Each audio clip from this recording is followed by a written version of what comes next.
አዲስ የሆናችሁ የደውል ምልክቱን በመጫን ቤተሰብ የሆኑ ነባር ቤተሰቦችም ስለምታበረታቱኝ አብራችሁኝ ስላላችሁ እጅግ በጣም አመሰግናለሁ። በነገራችን ላይ ማለት ነው እንግዲህ ያው ጽናት ተከታታይ ድራማ ክፍል 63 ያው ተለቋል ማለት ነው። አብዛኞቻችሁ በኮሜንት አንዳንድ ኮሜንት የማየው ዝም ብለሽ ከምትለፈልፊ ለምን ዝም አትይም? ትርጉም አንፈልግም አማርኛ ነው ስለዚህ አያስፈልግም ለምትሉ እኔ ደስ ስላለኝ ነው መስራት ስለምፈልግ ነው በራሴ ማለት ነው ጋይስ።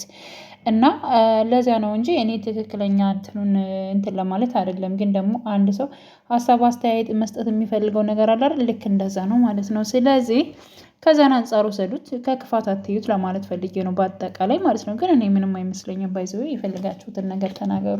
እኔ የሰው ልጅ ማለት ነው ተሳዳቢ ሲሆን በመጀመሪያ ራሱን ሰድቦ ነው ሰውን መሳደብ የሚጀምረው ብዬ ነው የማስበው ማለት ነው። ስለዚህ አንዳንድ ነገሮችን ብንቆጠብ ለራሳችን ይጠቅመናል፣ ለሰው ሳይሆን ለራሳችን ይጠቅመናል ማለት ነው። እሺ ውድ ቤተሰቦቼ እና ያው እንግዲህ ወደ ዛሬው እንትኑ ስመጣ ማለት ነው ስለ ዛሬ ፓርት ላይ ምንድነው ዋና ዋና ነገሮች ምንድነው ያሉት? ያው እንግዲህ የጽናት አባት ደውለው ነበረ። እንግዲህ የልጃቸው ደስታ ስለተሰማቸው ደውለው ነበረ። ስታዝንም አንዳንዴ የተለያዩ ነገሮች ሲከሰቱ እንዲሁ በማሰብ ደረጃ ይደውላሉ እና ደውለው ደህንነቷን ጠይቀዋል ማለት ነው። ሲቀጥል እንግዲህ ናሆሚ በጣም እየተጨነቀ ይገኛል። ናሆሚ ማለት ነው እንዲሁም ምሩ ማለት ነው። እንግዲህ የናሆሚ እናት ልጅ እንፈልጋለን፣ ልጅ ውለዱ፣ ልጅ በልጅነት ነው እያሉ በጣም እያሳሰቧቸው ይገኛሉ ማለት ነው። እንዲሁም በጠዋቱ ደውለው በቃ ልጅ ውለዱ እያለች እናትየዋ እንግዲህ ናሆሜን እየጨቀጨቀችው በእርግጥ እውነት ነው ማለት ነው። ማንም ወላጅ እንደሚመኘው የሚመኙትን ነገር ነው የሚናገሩት ማለት ነው። ደግሞ የናሆሜን ችግር ወይንም ደግሞ የምሩን ችግር ደግሞ አልተረዱም። ይህ ደግሞ የራሱ የናሆሜ ወይንም ደግሞ የምሩ እንትን ነው። በተለይ የናሆሜ ግልጽ ባለማውራቱ ነው ማለት ነው። ስለዚህ ማዘሯ ያው ልክ ናቸው፣ ግን ደግሞ ናሆሜ ማስረዳት አለበት፣ ግልጹን ማስረዳት አለበት ማለት ነው። እንደዚህ አይነት ነገሮችን ምሩዬ አሁን ላይ ባለችበት ሁኔታ ማስተናገድ እንደማችል ማለት ነው። ይህን ነገር ማስረዳት መቻል አለበት። የማነው ሴ የናሆሜ ናሆሜ እኔም እፈልጋለሁ እኮ ሳልፈልግ ቀርቼ አይደለም እያለ የሆነ ፍላጎቱም እንዳለው የታወቀ ነው። ግን ይሄ አውቆበት እስከገባ ድረስ ያው ምሩም እንድትከፋ አንፈልግም ማለት ነው። ሌላው ደግሞ እንግዲህ ያው በባለፈው ፓርት ላይ ማለት ነው በፓርት 60 ይመስለኛል በነገራችን ላይ ማለት ነው ኪራ እንግዲህ አንድ የደበቁ ሚስጥር ነገር አለ። እሱንም እንግዲህ የማጋፍጠውን አጋፍጣለሁ፣ የማፋጥጠውን አፋጥጣለሁኝ እና እውነቱን ማወቅ እችላለሁ በማለት በባለፈው ለናሆሜ ተናግሮ ነበረ ማለት ነው። እና ዛሬ እንግዲህ ማንን አጋፍጧል መሰላችሁ? ሰኒን ይቀጥራትና እንግዲህ ተናገሪ አንቺና ጽናት ስታወሩ ሰምቻችኋለሁ። ስለዚህ የደበቃችሁ ነገር አለ ንገሪኝ። በቃ ከኔ የደበቅሽው ነገር ወይንም የደበቃችሁት ነገር አለ። ስለዚህ ይሄን ነገር ደግሞ አንቺ ታውቂያለሽ ንገሪኝ በማለት እንግዲህ አፋጦታል።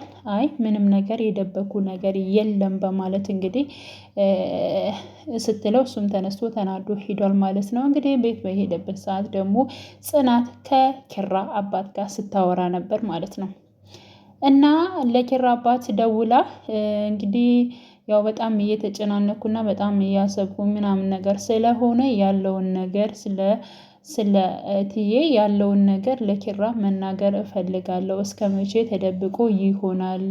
እኔ ግን በቃ መናገር አለብኝ ስትል እንግዲህ ማን ይሰማታል? ኪራ ማለት ነው።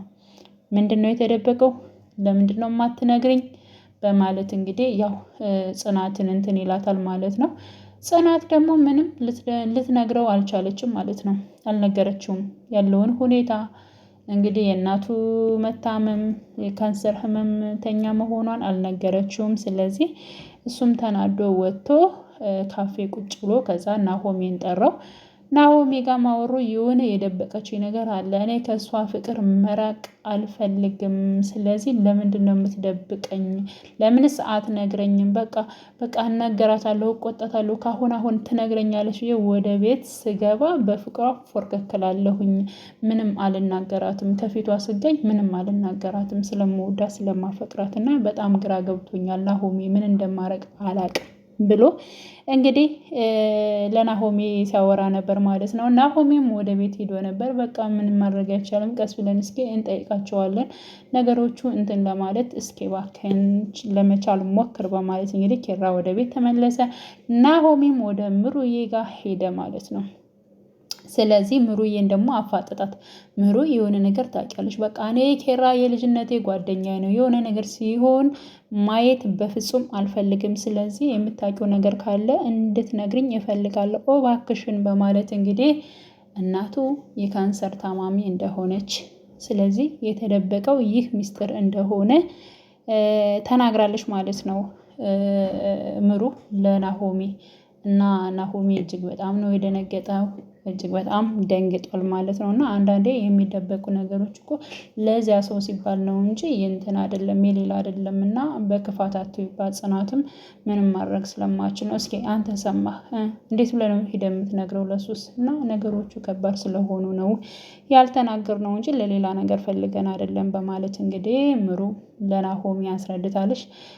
ቀጣይ እንግዲህ በምን ምክንያት እንደሆነ ኪራ ለምን እንደዚህ እንዳልሰማ ወይንም የማዞሩ ፍላጎት እንደሆነ ምናምን እንደገና ደግሞ ናሆሜ የምሩን ነገር ይናገራል የሚል ሀሳብ አለኝ። እንግዲህ ውድ ቤተሰቦቼ በያላችሁ በሰላማችሁ ይብዛልኝ።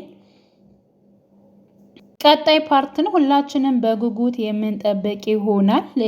በያላችሁ በሰላማችሁ ይብዛልኝ። ለቤት አዲስ የሆናችሁ የደውል ምልክቱን በመጫን ቤተሰብ ይሁኑ ለማለት እወዳለሁ። ያው ላይክ አድርጉልኝ፣ ላይክ አድርጉ፣ በተለይ ላይክ አድርጉልኝ፣ ለእኔ ይጠቅመኛል ጋይስ እና ላይክ በማድረግ ተባበሩኝ ለማለት እወዳለሁ። ሰላም ሆኑልኝ።